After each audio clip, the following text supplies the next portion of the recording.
Y sí, ¿cuánto? 10, sí, ya vamos rápido, sí. Entonces, bueno, toda esta lógica que estoy tratando de transmitir, toda esta mirada disruptiva o novedosa, o no sé si novedosa para todos, pero que yo veo que hoy está marcando la pauta, que tiene que ver con la política, con la acción de gobierno, etcétera, ¿no? Y yo no tengo las respuestas, pero yo más o menos entiendo por dónde va la micro, como se dice en Chile, o sea, por dónde van las cosas, y tengo unas cuantas preguntas, ¿no? Por un lado, o sea, la política, yo veo que hay una cantidad de desafíos, o sea, la política hoy, desde el que se vayan todos de hace 10 o 12 años a hoy, todo esto yo siento que está vigente, hay una carencia de efectividad de la política, una carencia de legitimidad hasta cierto punto, o sea, yo entiendo obviamente las instituciones, el voto, la institución democrática da legitimidad, pero la forma de actuar de los políticos a veces la deslegitima, una carencia de agilidad por la burocracia, carencia de compromiso con el cambio, en general esto lo veo mucho en Chile, o sea, los políticos son muy reactivos a cambiar las reglas de juego porque se han visto beneficiados y no quieren alterarlas, obviamente. Carencia de accountability o de rendición de cuentas, o sea, bueno, acá vemos en muchos casos eso totalmente, carencia de transparencia, ¿no?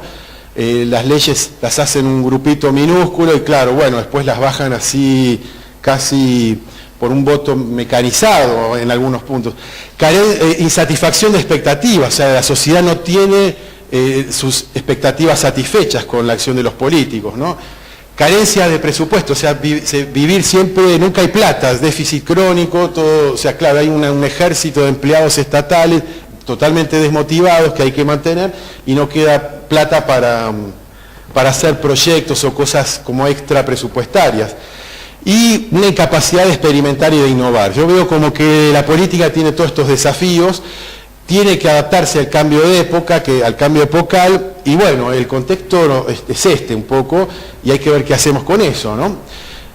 Por otro lado tenemos la política, tenemos una sociedad y vemos los políticos tratando de pelearse entre ellos para encontrar ciertos nichos de poder, las pujas de poder, en las que el grueso de la sociedad está totalmente al margen de eso, ¿no? Poco fuerte la foto, pero bueno, algo de esto hay hoy en día, no se ve.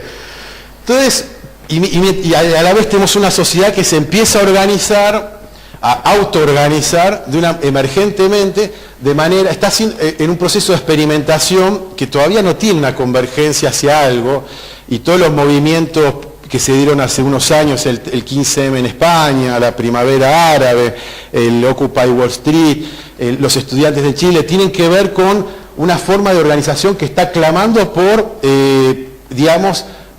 reclamándole a los peces gordos que se pongan a la altura de la situación, de alguna manera, o comiéndoselos directamente, ¿no? El fenómeno del Bitcoin, una moneda creada por una persona que no existe como Satoshi Nakamoto, es un caballo de Troya en el sistema monetario internacional. Hoy es un experimento, algo marginal, pero Google fue algo marginal alguna vez también, o Facebook, ¿no? O sea que uno no sabe hacia dónde va la cosa, ¿no? No hay una claridad, ¿no? Entonces me gusta esta frase de Kevin Kelly para pensar la política, o pensar la gestión, o pensar el mundo, dice, no se puede importar evolución sin exportar mando, ¿no? ¿Qué es lo que hizo Google? Google se dio cuenta de que no pueden ellos controlar, tienen que delegar en la gente, en la capacidad de darle relevancia a la información de la gente para, o sea, importan, regalan mando, pero importan evolución, lo contrario de lo que se dice acá, ¿no? Bueno, o sea, entonces yo tengo una cantidad de preguntas como para terminar, de las cuales no tengo respuesta, pero son ideas que se me ocurrieron, y bueno, para pensar el tema del gobierno, la política, y como primera pregunta, preguntarnos, bueno, ¿cómo van a ser los gobiernos, el gobierno, o sea, la forma de gobernar dentro de 20 o 30 años? O sea, ¿cómo, en 50 años, cómo va a ser gobernar? O sea, estamos pensando eso, estamos... Si asumimos que hay un cambio de época, ¿no tenemos que ver las cosas, empezar a pensar cómo hacer las cosas de manera diferente? O sea, nadie sabe cómo van a ser, tal vez todo va a seguir igual, va a cambiar, no sé, yo lo planteo como un interrogante, ¿no? ¿Es posible construir una sociedad post-burocrática? Hoy tenemos sistemas de información que nos permiten coordinar acciones, coordinar tareas, o sea, a través de la conectividad. Bueno, todavía vivimos en un mundo totalmente burocratizado, donde todo está como regido, o sea, donde se necesitan, no sé, 5 sellos para hacer cualquier trámite. Bueno, el tema del gobierno electrónico es uno de los temas que tiene que ver con todo esto. No totalmente, pero bueno, es parte de la cuestión, ¿no? ¿Por qué la agilidad, la eficiencia, la eficacia, la versatilidad son antónimos de la palabra gobierno cuando estamos hablando del sector público? ¿Por qué, digamos, no hay esa capacidad de movimiento rápido, ¿no? ¿Y por qué ciertas empresas, bueno, no todas las empresas, muchas empresas van quedando en el camino, como contaban antes de Nokia? Pero bueno, esa capacidad, esa velocidad de acción o de experimentación, ¿cómo incorporarla dentro del gobierno, de lo que es la gestión de gobierno? ¿Cómo transformar los gobiernos en plataformas? Lo que hablaba antes, el tema del contenido versus plataforma, ¿no? Y bueno, ahí es un tema que da para plantear, para pensar. Esto ya, bueno, una pregunta tal vez que va a la raíz de lo que es la democracia. ¿Es el voto una institución jerárquica?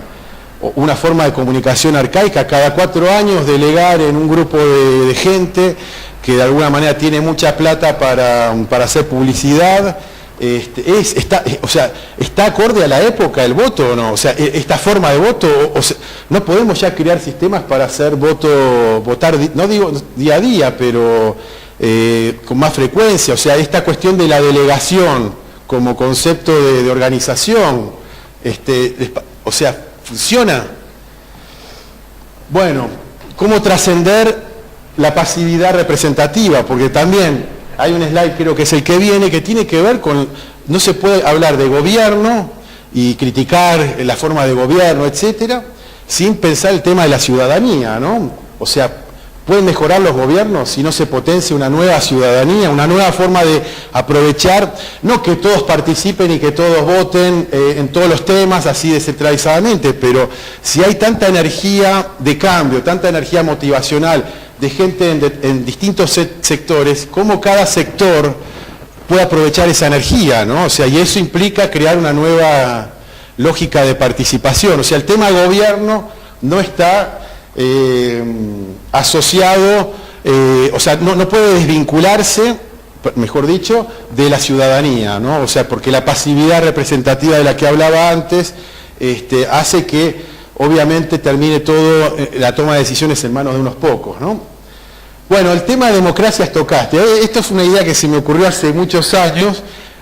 Yo sé que es una locura, pero a mí me parece divertido plantearla en este ámbito.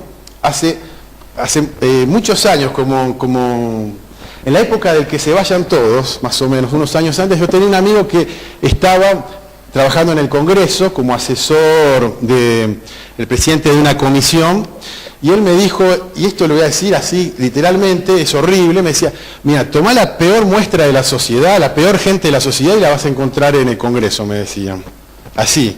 O sea, alguien que estaba adentro y un amigo muy cercano, o sea, él alquilaba mi departamento, o sea, muy amigo.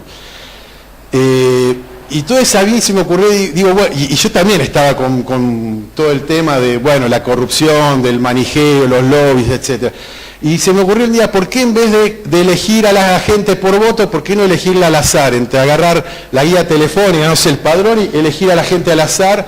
Y uno podría poner un grupo técnico con representación partidaria, y si uno toma al azar gente, obviamente va a haber un porcentaje representativo de peronistas o del Frente por la Victoria, un porcentaje más o menos equitativo, porque es como tomar una muestra, o sea, el azar no miente, digamos, ¿no?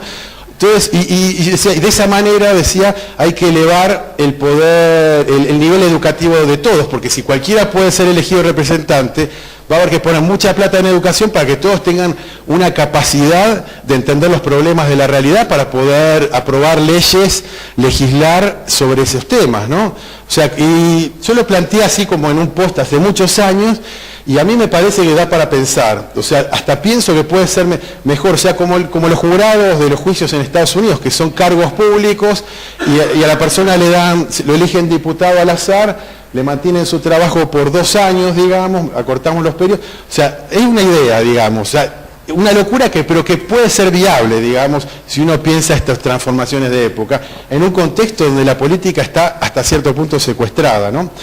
Otro tema que me parece, los liderazgos rotativos. O sea, por ejemplo, yo estoy en una institución donde hay distintas divisiones, y ¿por qué tiene que haber alguien que la dirige por 5 o 6 años? ¿Por qué no elegir al azar, por ejemplo, a los que dirigen cada una de estas divisiones? Si hoy me toca dirigir a mí, pero en un año va a ser elegido otro, me voy a cuidar de hacer las cosas bien, me voy a autorregular, autoorganizar, no voy a manejar discrecionalmente a favor de mis intereses, porque sé que el año que viene no me va a tocar a mí, le va a tocar a alguien que está un subordinado mío. Bueno, ¿por qué no pensar cosas como estas, ¿no? Son locuras, puede ser, pero que dan para pensar, ¿no? Bueno, como hablaba antes del tema del hacker como el actor social relevante, dice, ¿cuál es la teoría política que incorpora los principios de la ética hacker? El concepto de este actor que hoy está encarnando el cambio de época, hoy esta nueva élite emergente, ¿no? Dice, hay que formular una teoría política que incorpore en la cultura, la idea del hacker como concepto. Bueno, esto es la protesta, la manera de lograr que los gobiernos hagan lo que deben hacer, o de repente es hacer como hizo el grupo que representa a Satoshi Nakamoto y crear el Bitcoin y meter caballos de Troya. No sé, son ideas, ¿no? El tema, mucha gente hoy se está tomando el tema en serio, está tratando de decir, bueno, si el gobierno no me representa, yo voy y hago creo una herramienta, algo que hackee estas cosas, digamos, en algún sentido, ¿no? Está pasando con la educación, ¿no? O sea, hoy hay cursos gratuitos sobre todo, o sea, es algo que está empezando, sobre temas, es como meter, bypassear y pasarse por encima al sistema educativo tradicional, ¿no?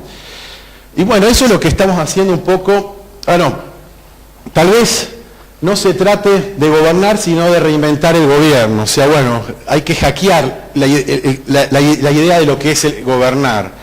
Hackear en el buen sentido, o sea, hackear quiere decir repensar de una manera totalmente divergente o lateral, con un pensamiento creativo, crear instancias nuevas, por ejemplo. Creo que acá hay un montón de ideas. Kickstarter, un emprendimiento que la gente pone proyectos y la gente los financia. ¿Por qué, por ejemplo, proyectos culturales de una ciudad, de un país, no se crean con una plataforma Kickstarter? Que sea la gente la que elija qué es lo que quieren ver. ¿Por qué tiene que ser un grupo de así ahí en la alta jerarquía decidiendo a quién van a contratar o no? Si quieren que sea León Gieco o Charly García. ¿Por qué no es la gente la que se le da la posibilidad de elegir eso, ¿no? Bueno, el tema de la innovación abierta, las plataformas, todo eso, el crowdsourcing, ya hablé un poco de eso, ¿no? Bueno, obviamente los temas de Open Data, Big Data, gobierno abierto, todo eso está en esta lógica, apunta todo esto que estoy planteando, ¿no?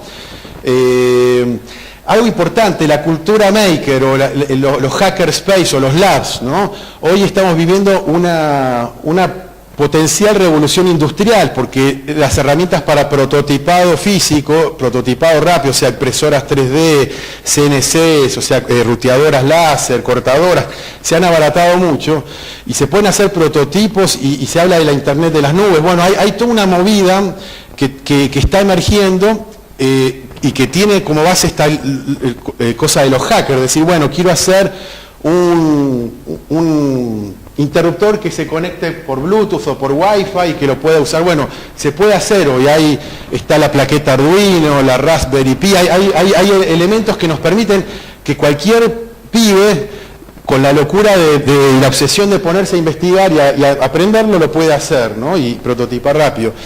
El tema de la gamificación, digamos, generar dinámicas basadas en los elementos de juego. O sea, también hoy es una tontería, pero se está incorporando mucho. O sea, el hecho de generar como dinámicas de juegos competitivas, de colaboración, que generan de alguna manera, les pone un pedacito de motivación adicional y que hace que la gente actúe, por ejemplo, con la eficiencia energética. Si yo en mi casa consumo tantos kilowatts por mes y de repente estoy conectado con mi red social, que veo los consumos de mi red social y veo que mis amigos en Facebook, en Twitter, consumen menos que yo, me voy a sentir mal. Entonces voy a tratar de empezar a consumir más o menos como ellos, formas de autorregular a través de una dinámica de juego el comportamiento de la gente, digamos, en el buen sentido. Bueno, el tema de la reputación, ¿no? O sea, la economía P2P, los torrents, etcétera. Todo esto está detrás, digamos, el movimiento open source. Esto lo planteaba Clay Shirky. Él decía que la política tiene que aprender del movimiento open source, es necesario. O sea, cómo hace gente, programadores de todo el mundo, totalmente descentralizados, anárquicamente, hacer código, codear, o sea, hacer programas informáticos sin una coordinación central. Existe la metodología, hay millones de casos de éxito, y ¿por qué no se puede generar la práctica de la política, de la generación, por ejemplo, de leyes, de las recomendaciones, desde una lógica parecida, digamos, ¿no?